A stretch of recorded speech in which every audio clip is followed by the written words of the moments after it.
আমরা শুরু করব এবার টাইপ অফ ইন্টারনেট সার্ভিস। 100 পাতায় টাইপস অফ ইন্টারনেট সার্ভিস কী কী টাইপের হয়। এখানে বলেছে যে type of internet service you choose will largely depend on which internet service provider serve your area. এইটা ডিপেন্ড করছে যে তোমার আইএসপি মানে ইন্টারনেট সার্ভিস প্রোভাইডার যে কোম্পানি আছে তারা কোন কোন এরিয়ায় কীভাবে কী সার্ভিস দিচ্ছে, along with the type of service they offer, কী অফার দিচ্ছে বা দিতে পারবে। Here are some common types of internet service. Common type দেওয়া হলো, প্রথমে হলো ডায়াল আপ নেটওয়ার্ক, তারপরে হলো ডিএসএল, তারপরে হলো কেবল, তারপরে হলো 3G এবং 4G যেটা লেটেস্ট হচ্ছে। তাহলে dial up this is generally the slowest type of internet connection. আগে কিন্তু আমাদের ডায়াল আপ কানেকশানই ছিল। যখন প্রথম ইন্টারনেট সার্ভিস শুরু হয় তখন কিন্তু একটা টেলিফোন লাইন এবং সেখান থেকে ডায়াল করতে হতো এবং সেটা কম্পিউটারের মাধ্যমে ডায়াল করতে হতো, মানে কানেক্টিভিটি করতে হতো। কানেক্টিভিটি করার পর ওই ডায়াল আপ হতো, ওখান দিয়ে ডায়াল আপ হওয়ার পরই ওই কানেকশানের মাধ্যম দিয়ে তোমার নেটওয়ার্কের যে সার্ভিস সেইটা স্থাপন হতো এবং সেটা কিন্তু খুব মানে স্টেবল ছিল না।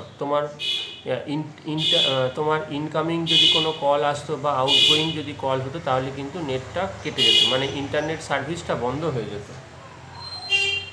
এখানে বলেছে this is generally the slowest type of internet connection and you should probably avoid it unless it is the only service available in your area. যদি তোমার এই এরিয়ায় একটাই মাত্র সার্ভিস হয় তাহলে সেক্ষেত্রে কোনো কিছু করার নেই, কিন্তু তা না হলে তুমি অবশ্যই এটা মানে অ্যাভয়েড করবে। Dial up internet uses your telephone line, so unless you have multiple phone lines you will not be able to use your landline and internet at the same time. তাহলে যেটা আমি বললাম যে একটা ল্যান্ডলাইনে তুমি যদি ইন্টারনেট এবং তোমার কল একই সঙ্গে করতে চাও তাহলে কিন্তু সেটা পসিবল হতো না এই ডায়াল আপ কানেকশানের ক্ষেত্রে। কারণ আমাদের ইন্টারনেট যখন আমাদের প্রথম ছিল তখন আমরা যখন ডায়াল আপ কানেকশান দিয়ে নেট জুড়লাম বা কোনো অ্যাক্টিভিটি করছি তখন যদি কোনো সময় মানে ইনকামিং কল আসে তাহলে কিন্তু নেটওয়ার্কটা কেটে যেত। ফলে যে ডেটাগুলো আমার দরকার ছিল সেগুলো যদি সম্পূর্ণ না অ্যাক্সেস হতো তাহলে সেগুলো কিন্তু নষ্ট। ধরো 100 MB কোনো ডেটা আমি ফাইল ডাউনলোড করছি, সেখানে হয়তো 60 MB হয়ে গেছে, তার মাঝখানে একটা ফোন চলে এলো, তাহলে লাইনটা কেটে গেল এবং ওই যে অ্যাক্সেসটা হয়েছে 60 MB ওটা কিন্তু আমার পয়সা তো লাগলোই, প্লাস ওটা কিন্তু আমার কোনো কাজে লাগলো না, ফাইলটা ইনকমপ্লিট ফাইল হয়ে রইলো। কারণ তখনকার দিনে ব্রাউজারগুলো কিন্তু আপডেটেড ছিল না। এখনকার দিনের ব্রাউজার যেরকম একটু তুমি ইন্টারনেট অ্যাক্সেস বন্ধ হয়ে গেলেও যেটুকুনি হয়েছে তারপর থেকে আবার হবে, মানে ওই ডেটাটা তোমার নষ্ট হবে না। আগে কিন্তু তা ছিল না। এরপর হচ্ছে ডিএসএল হচ্ছে DSL service uses a broadband connection which makes it much faster than dial-up. DSL connects to the internet via a phone line but does not require you have a landline at home, and unlike dial-up you will be able to use the internet and your phone line at the same time. তাহলে DSL কানেকশানটা এমনই হলো পরবর্তীকালে যে DSL কানেকশানের সাহায্যে আমরা কিন্তু দুটোই একই সঙ্গে ব্যবহার করতে শিখতে বা পারতাম বা পারি। আর কেবল হচ্ছে কেবল সার্ভিস এই যে আমাদের কেবল টিভি রয়েছে বা যেটাকে আমরা নেটওয়ার্কিংয়ের ক্ষেত্রে ম্যান বলে থাকি, মেট্রোপলিটন এরিয়া নেটওয়ার্ক, সেইটা কিন্তু এই কেবল টিভির সাহায্যে হয়। এছাড়া 3G 4G আগে ছিল, এখন 5G চলে আসছে। 3G এবং 4G service most commonly used with mobile phone and it comments wirelessly through your ISP's network. তাহলে ইন্টারনেট সার্ভিস প্রোভাইডার যারা প্রোভাইড করছে তাদের নেটওয়ার্কের মধ্যে এই 3G এবং 4G এটা হাই স্পিড একটা কানেকশান, এটা ব্যবহার করতে সবাই চাইছে বা পাচ্ছে। However, these type of connection are not always as fast as DSL or cable. সব সময় স্লো ফাস্ট হয় না, এটা আমরা সবাই জানি। কখনো কখনো লাইন বন্ধ হয়ে যায়, কখনো কখনো স্লো হয়ে যায়, আবার কখনো কখনো স্ট্যান্ডার্ড বা ফাস্ট থাকে। But they will also limit the amount of data. হ্যাঁ, অবশ্যই এটা একটা খুব গুরুত্বপূর্ণ জিনিস। এখানে সবসময় ডেটা অ্যামাউন্ট মানে ডেটা কতটা তোমাকে দেবে, কতটা তোমাকে তোমাকে দেবে, যে পয়সার বিনিময়ে তুমি এটা ইনভেস্ট করেছো সেটা কিন্তু সবসময় লিমিটেড থাকে। সেটা তুমি স্পিডেই যাও আর স্লোই যাও, তাহলে সেটা সবসময় কিন্তু কাউন্ট হচ্ছে। এবার type of communication network. Communication নেটওয়ার্কের টাইপটা কী কী? প্রথমে আছে ল্যান, তারপরে ম্যান, তারপরে ওয়্যান। লোকাল এরিয়া নেটওয়ার্ক আমরা সবাই জানি। নেটওয়ার্কের প্রথম অবস্থা হচ্ছে লোকাল এরিয়া নেটওয়ার্ক, যেটাকে আমরা ল্যান বলে থাকি। সামান্য কিছুটা ডিস্টেন্স মেনটেন করলে এটা লোকাল এরিয়া নেটওয়ার্কের মধ্যে পড়ে যায়।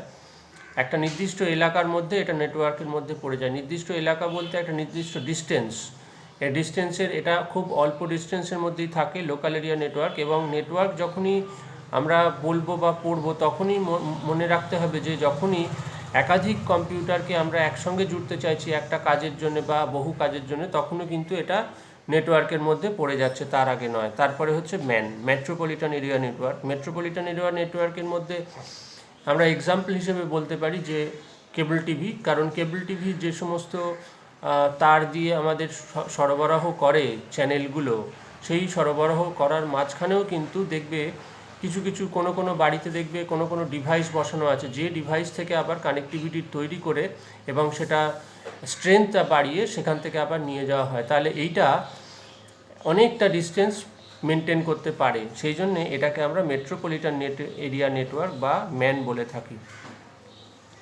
তারপরে আছে সেটা ওয়্যান হচ্ছে ওয়াইড এরিয়া নেটওয়ার্ক। যখন এই নেটওয়ার্ক মেট্রোপলিটন এরিয়া নেটওয়ার্কের থেকেও বেশি হয়ে যাচ্ছে, কারণ একটা সময় লিমিট থাকছে যে তখন সিগন্যাল আর ওই সার্টেন ডিস্টেন্সের পর আর পৌঁছতে পারবে না। মনে করো 100 কিলোমিটার ডিস্টেন্স পর্যন্ত ওই নেটওয়ার্ক পৌঁছলো ম্যান দিয়ে, ম্যানের পর কিন্তু আর ওই নেটওয়ার্ক পৌঁছতে পারছে না, মানে সিগন্যাল পৌঁছতে পারছে না। সেক্ষেত্রে সেখানে আর কিছু করার নেই, তখন ওয়্যানের ব্যবস্থা করতে হয়, ওয়াইড এরিয়া নেটওয়ার্ক, যেটা স্যাটেলাইট কন্ট্রোলড এবং সেটা wireless. WAN is a telecommunication network which is spread over the large geographical area with a primary purpose of computer network. A WAN network connects different small local area network or LAN and metropolitan area network, যেটা man বলে পরিচিত। To construct the WAN network, to combination of various network devices such as bridges, switches and routers and are required. তার মানে যদি WAN করতে হয় তাহলে কিন্তু ব্রিজেস মানে হচ্ছে তোমার যে কোনো একটা তোমার ব্রাউজার, সুইচ আমরা জানি, সুইচ পড়ে এসেছি, এবং রাউটার। সুইচ এবং রাউটারের মধ্যে পার্থক্য হচ্ছে আমরা জানি, switch same type of network ব্যবহার করতে সক্ষম বা জুড়তে সক্ষম, কিন্তু রাউটার যখন ডিফারেন্ট টাইপস অফ নেটওয়ার্ক হয় তখন সেটা রাউটারের মাধ্যমেই কমিউনিকেশন হয় বা কানেক্টিভিটি তৈরি করতে হয়। এরপর হচ্ছে transmission mode of network. Transmission mode 3টে রকমের মোড আছে, একটা হচ্ছে সিমপ্লেক্স, হাফ ডুপ্লেক্স এবং full duplex mode. Simplex mode কখন? যখন একটা মাত্র কমিউনিকেশন মানে একটা মাত্র ডেটা একই দিকে যেতে পারে একই সময়ে, তখন তাকে আমরা বলি সিমপ্লেক্স মোড ডেটা ট্রান্সমিশনের ক্ষেত্রে বা ডেটা ডাইরেকশনের ক্ষেত্রে। হাফ ডুপ্লেক্স কখন বলছি? যখন এই যে half duplex data transmission means that data can be transmitted in both direction in a single carrier but not at the same time. দুদিকেই যেতে পারে। সিমপ্লেক্স যেরকম একদিকেই যাবে এবং একবারই যাবে, একদিকেই যাবে, একজনই যাবে। আর হাফ ডুপ্লেক্স হচ্ছে দুদিকেই যেতে পারে, অর্থাৎ রাস্তাটা দুটো, মানে একটাই রাস্তা কিন্তু ওই এক রাস্তা দিয়েই আপ ডাউন দুটোই হতে পারে, কিন্তু অ্যাট এ টাইম একজন ক্যারিয়ার, একটা ক্যারিয়ারই যাবে ডেটা নিয়ে। আর ফুল ডুপ্লেক্স কাকে বলছি? ফুল ডুপ্লেক্স হচ্ছে দুদিকেই, মানে একই রাস্তার বোথ দ্য সাইড, মানে আপ এবং ডাউন দুটোই হবে এবং দুটোই একই সময়ে হতে পারে, তার জন্য কোনো অসুবিধা হবে না। ক্যারিয়ার দুটোই একই দিক দিয়ে একই রাস্তা দিয়ে দুদিকে যেতে পারে, তাকেই আমরা ফুল ডুপ্লেক্স মোড বলবো। এই যে in full duplex system we can send data in both the direction as it is bidirectional at the same time. In the other words, data can be sent in both directions simultaneously. এটাই হলো main কথা। তাহলে data can be send in both direction simultaneously, একই সঙ্গে দুদিক দিয়েই data যাওয়া আসা করতে পারে, তার জন্য কোনো কলিশন হয় না। তার মানে দুটো ক্যারিয়ারই দুটো দিকে যাওয়া আসা করছে একই সঙ্গে। তাহলে এইটা হলো 3 নম্বর। এরপর আমরা আসছি IP address.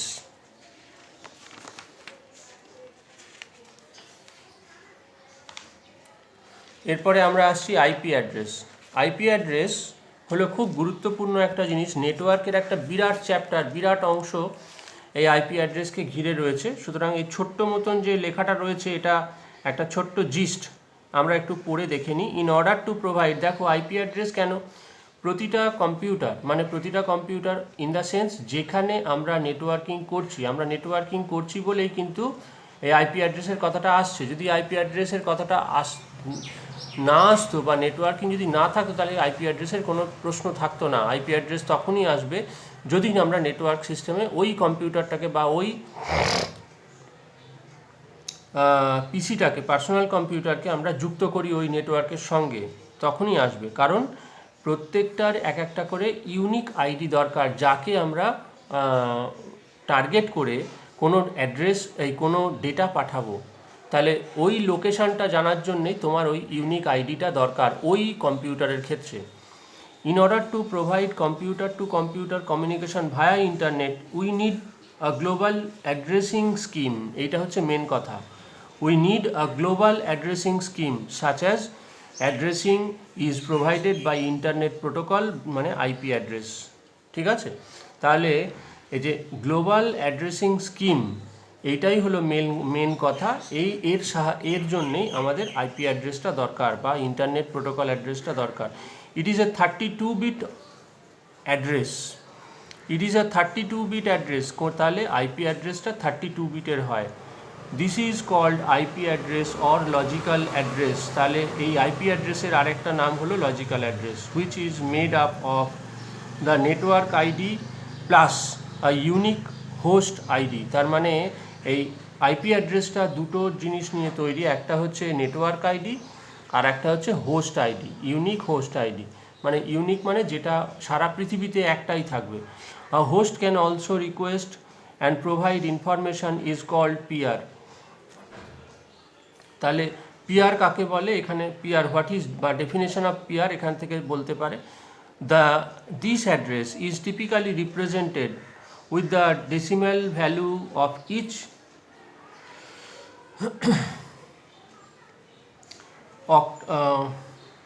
octet separated by a period,